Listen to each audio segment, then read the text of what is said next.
Hello YouTubers, I just thought I'd give a very brief progress report on the 30 Years War Cuirassiers that I've finally got round to painting. They're warlord figures, metal riders on plastic horses, for those of you who are interested, and there are 12 in the box.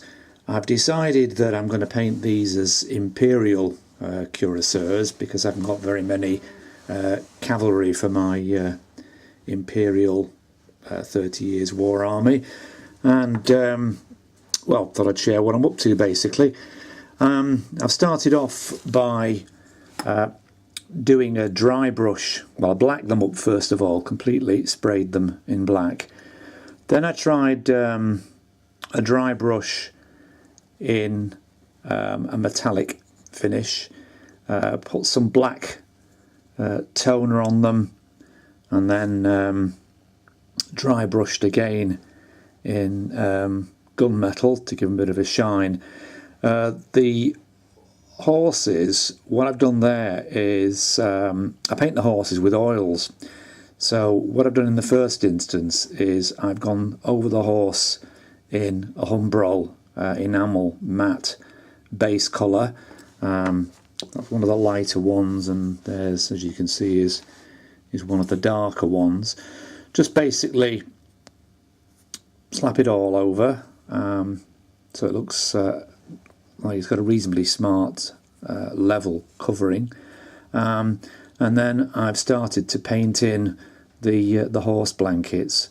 I'm going to do several coats of red under the foundry 3-colour system, though I might not stick particularly rigidly to it, to arrive at the bases for the or the blankets rather.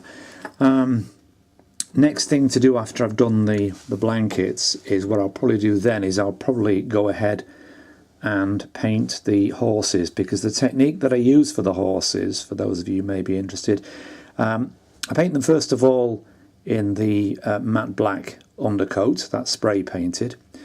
Then I go over them in the Humbrol enamel matte, and then what I do is I use Winsor & Newton oil paints, and I paint the oil on, having diluted it with liquid, and then after it's started to go off, after about sort of 15-20 minutes or so, what I'll then do is wipe it off using ladies' makeup sponges, which my wife gets for me. Just cut those up, and then there's the wipe off technique, and that gives a reasonably good finish, I think.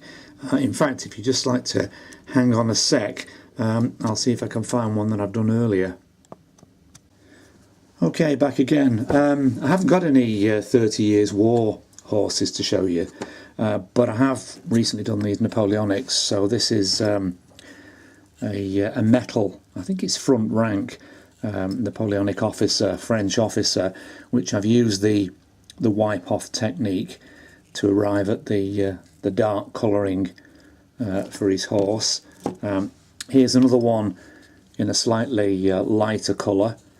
Again, it's the same technique basically. I've gone over it with the oil and then carefully wiped it off using the makeup sponge. I've tried using the sponges from model packaging, but it tends to be a bit rough, whereas makeup sponges are quite smooth, so you get this nice finish. And of course, if you're not happy with what you've done, you can always go over it again, add a bit more oil, and then wipe it off again. But I think that overall it gives quite a good finish. As well as the Cuirassiers, what I've got at the back there, I've also decided I better get some officers done. This is Tilly. He's a warlord figure. As you can see, I've just done the metallics on him. I've not started anything else just yet. This is, I think it's Montrose actually, from the Warlord range, though he's just being painted as a generic officer as far as I'm concerned. He's on on a lighter horse. In this instance, both the horses and the figures are metal. This, I think, is Wallenstein, if I can get him into the camera. Again, just done the metal on him, and not gone any further. The bods at the back here, these are just, well, I've just got down to the base coating of those. Excuse me. These are just simply a few odd figures that I've decided I'm going to put around the command bases, as though they're sort of cheering on their commanders and giving them a bit of support, just basically to liven the bases up and make them a bit more interesting. So that's it for the moment. Just a brief progress report. That's one of my musketeers I painted absolutely ages ago. He's a Warlord Plastics. I don't know why I put him in there, actually. I think he's just put there so that I'll get some idea of the colour schemes for the others, but I'm going to do the others in a predominantly, I think probably a green rather than a blue. But he's a Warlord plastic figure. Did him ages ago, and then I needed to rebase, so he ended up surplus to requirements, but I'll slot him in a unit at some point anyway. So that's really all I've got to tell you for the time being. Hope this has been some interest. I'm going to try and crack on and get these painted as quickly as possible. It may be necessary for me to give another progress report, or with a bit of luck I'll get them finished all together and show you the final item. But I hope your projects are all going well, and thanks for watching. Cheers for now.